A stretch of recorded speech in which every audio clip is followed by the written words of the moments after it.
Next time you find yourself having a hard time trying to come up with transition effect, consider using something that is simple and yet effective, something that is used all the time in TV shows and films, and that is J-Cut. The way J-Cut works is by having the audio of the succeeding video overlap the preceding video. This way we hear the audio first before we actually see the video. When done properly, it is subtle and yet effective. So let's go ahead and have a look at a couple examples of how it's executed. In our first example, our main character Clarice is being asked by her boss to visit Hannibal Lecter in a facility where he is locked up for the very first time. And then this happened.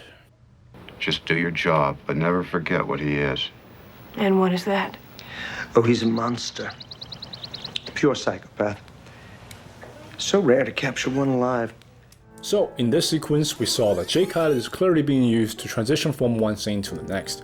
In the beginning, we have the dialogue between Clarice and her boss, and then we hear the voice of the head of the facility before we actually saw him. So while it is a play on dialogue, it is executed brilliantly with J-Cut to transition from one scene to the next. In our second example, our main character Danny is talking to a potential witness who participated in a pharmaceutical human study, along with the victim that her boss is representing. And then... Got it. Last question.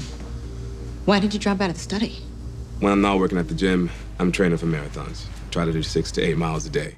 And now we actually see him testifying in court. So once again, in this sequence, J-Cut is being used to transition from one scene to the next. In the beginning, we hear the dialogue between our main character and this witness, and then we hear the voice of this witness again before we actually see him testifying in court. So very much like the first example, while it is a play on dialogue, it's really the execution through J-Cut that makes it transition beautifully from one sequence to the next. And this technique is used all the time in films and TV shows. So I hope this helps, guys, and I'll see you next time.